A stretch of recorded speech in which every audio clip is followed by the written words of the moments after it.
My self doctor Rekha Bhadauria, assistant professor, PG government college Jhalawar. बच्चों, हम सामाजिक संरचना का अर्थ, विशेषताएं और ये हमारे किसी भी चीज़ का एक बाहरी स्वरूप का बोध कराती है। संरचना किसे कहते हैं, किन किन छोटी छोटी इकाइयों से मिलकर किसी भौतिक वस्तु का स्वरूप हमें देखने को मिलता है, इस सब बातों पे हम चर्चा कर चुके हैं। अब हम देखेंगे कि सामाजिक संरचना में जो आवश्यक तत्व हैं वो क्या हैं, किनके आधार पर वो कौन कौन से तत्व हैं जो एक सामाजिक संरचना के लिए आवश्यक हैं। तो चलो हम बात करते हैं कि सामाजिक संरचना के तत्व कौन कौन से हैं। सबसे पहले है विभिन्न प्रकार के उपसमूह।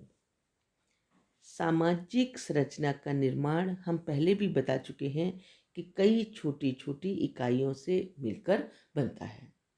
जैसे हमने शरीर की बात की कि हमारे पूरे शरीर की संरचना जो है वो बहुत छोटी छोटी इकाइयों से मिलकर पहले एक अंग बनता है और एक बहुत सारे अंगों से मिलकर हमारे एक पूरे शरीर की संरचना होती है। और सारे शरीर के जो अंग हैं सबका काम अलग अलग है, लेकिन ये व्यवस्थित रूप से एक दूसरे से जुड़े हैं, इसलिए अपना अपना सब काम करते हैं।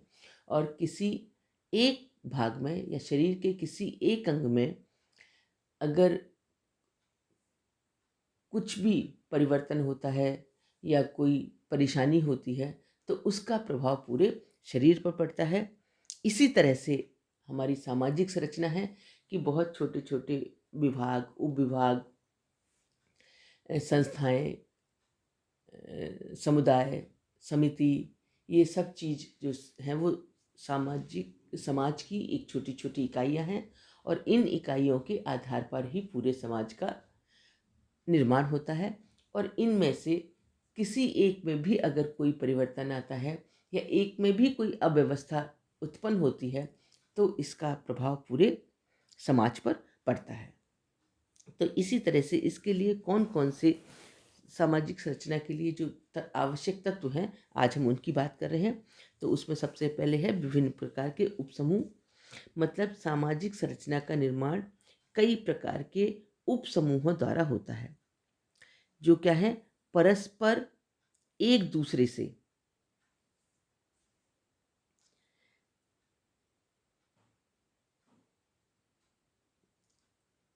संबंधात्मक मानदंडों द्वारा अंतर संबंधित होते हैं। मतलब ये एक दूसरे से आंतरिक तौर पर जुड़े होते हैं और समाज में विभिन्न प्रकार की भूमिकाएं धारण करते हैं। कि हम देखते हैं कि जैसे हमारे समाज में बहुत सारे समितियां काम कर रही हैं, बहुत सारे समूह काम करते हैं, बहुत सारे विभाग काम करते हैं। तो इन सब विभागों की अपनी अलग अलग भूमिकाएं हैं, है ना, जो हमारी सारी आवश्यकताओं की पूर्ति करती हैं। और इन उस उप समूहों से इन सब में आपस में एक तालमेल होता है, संगठित रूप होता है, संगठन हमें देखने को मिलता है। ये भूमिकाधारी ही सामाजिक प्रणाली में भाग लेते हैं। जो व्यक्ति समाज में काम करने की जो प्रणालियां हैं उनके आधार पर हर व्यक्ति की अपनी भूमिका अलग अलग है ना। और उन भूमिकाओं के आधार पर ही उस समाज का, उस विभाग का निर्माण होता है। सब अपने अपने कार्य सुचारू रूप से करते हैं और वहाँ की व्यवस्था सुचारू रूप से चलती रहती है। अब हम बात करेंगे कि विभिन्न प्रकार की भूमिकाएं। हर व्यक्ति की, वो जहाँ पर रहता है वहाँ पर उसे अपनी अलग अलग भूमिका को धारण करना पड़ता है। इस प्रकार के उप समूह में विभिन्न प्रकार की भूमिकाएं होती हैं जो सापेक्ष दृष्टि से कैसी हैं, स्थायी होती हैं।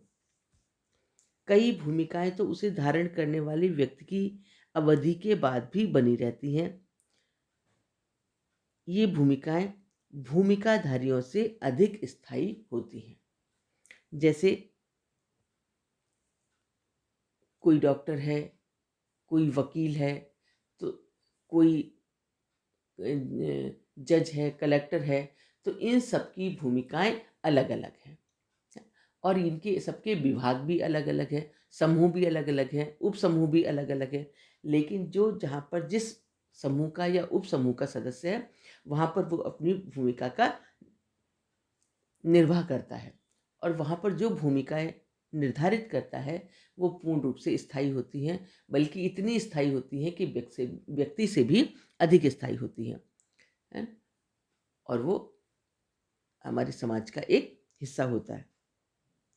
नियामक मानदंड मतलब बहुत सारे नियम होते हैं, जैसे उप समूह तथा भूमिकाओं को परिभाषित, नियंत्रित एवं निर्देशित करने के लिए बहुत सारे मानदंड बंद होते हैं, बहुत सारे नियम होते हैं और ये मानदंड ही भूमिकाओं के पारस्परिक संबंधों एवं अन्य प्रणालियों से संबंधों को भी निर्धारित करते हैं। मतलब जो व्यक्ति जिस भूमिका को धारण कर रहा है, उसके अनुसार उसे उन नियमों में बंधकर काम करना पड़ता है, उन नियमों के अनुसार काम करना होता है, उन नियमों के जो मानदंड हैं, उन मानदंडों के अनुसार ही उसको अधिकार और कर्तव्य प्राप्त होते हैं और उसके अनुसार जो भूमिकाएं वो धारण की है उनका निर्वाह करता है और उन भूमिकाओं के निर्वाह से ही जो है उसके उस विभाग से या उस समूह से संबंध निर्धारित होते हैं और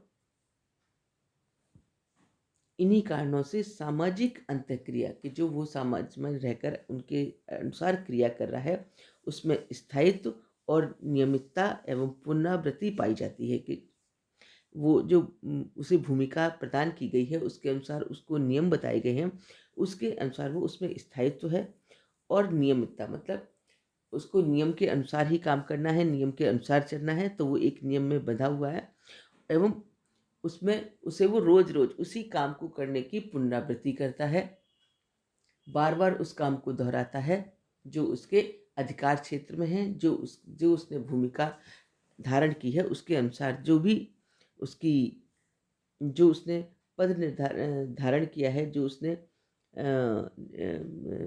अपनी जो उसके अनुसार ही उसकी भूमिका भी निर्धारित है।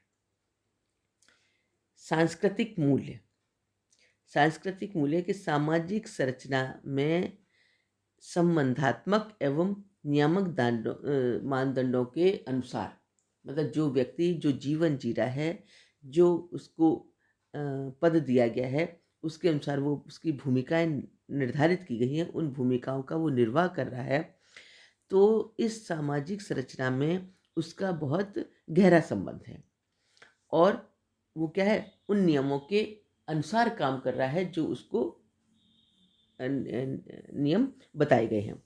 उसके अतिरिक्त भी उसको सांस्कृतिक मूल्य भी होते हैं कि हमें अपनी संस्कृति के अनुसार जो हमारे मूल्य निर्धारित हैं, उनके आधार पर वस्तुओं की तुलना की जाती है और उन्हें एक दूसरे की तुलना में स्वीकृत या अस्वीकृत, वांछनीय या अवांछनीय, प्रशंसनीय या निंदनीय, उचित या अनुचित ठहराया जाता है।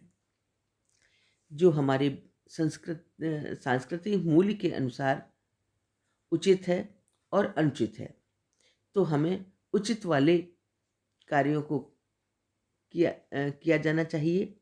उसके अनुसार समाज में क्या स्वीकृत है और क्या अस्वीकृत है ना? क्या आवश्यक है और क्या किस काम को करने से व्यक्ति की प्रशंसा होगी और किस काम को करने से जो नैतिक मूल्य के अनुसार हम काम करेंगे, जो हमारे निर्धारित मूल्य हैं उनके अनुसार अगर हम जीवन यापन करेंगे, तो हमें समाज में प्रतिष्ठा प्राप्त होगी और हम एक प्रशंसनीय पात्र होंगे।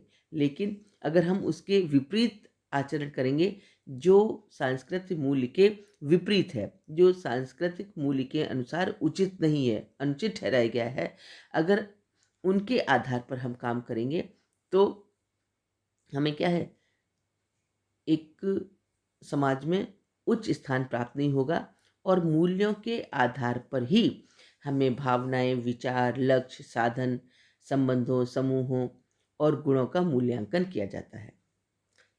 जीवन के विभिन्न पक्षों के एवं क्षेत्रों के अनुसार मूल्य भी अलग अलग होते हैं।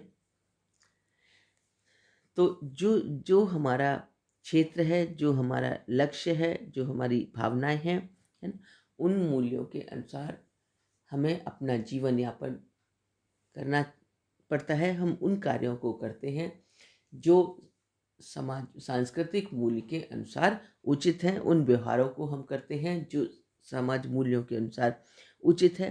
और जब हम उचित कार्य करते हैं तो उस हमारी सोच भी उसी के अनुसार बन जाती है। उसी के अनुसार हम अपना जीवन यापन करने लगते हैं और हमारे जो पूरे समाज का एक संरचना है, उसका उसका जो है एक बहुत मजबूत रूप हमें दिखाई देता है। अगर सब लोग इसके विपरीत व्यवहार करेंगे, विपरीत कार्य करेंगे, तो हमारी जो सामाजिक संरचना है वो छिन्न भिन्न हो जाएगी। हमारा समाज दुर्बल हो जाएगा, हमारी समाज की शक्ति कम हो जाएगी, हमारे समाज का संगठन कम हो जाएगा। तो इसलिए जो छोटी छोटी इकाइयाँ हैं, जिनके आधार पर हमारे पूरे समाज की संरचना हुई है, पूरे समाज का निर्माण हुआ है, एक अच्छे समाज का निर्माण हुआ है, उसके आधार पर हमें नैतिक मूल्यों को धारण करके जो हमें भूमिकाएं अदा करनी हैं, उनको उचित रूप से अगर हम अपना जीवन यापन करेंगे तो हमारा समाज एक मजबूत, श्रेष्ठ और संगठित समाज रहेगा। उसमें किसी तरह की अव्यवस्था उत्पन्न नहीं होगी। तो हमारे समाज में रहने वाले व्यक्तियों को इसकी छोटी छोटी इकाइयों को कभी भी विघटित नहीं होना पड़ेगा और वो एक मजबूत राष्ट्र की निर्माण होगा। धन्यवाद।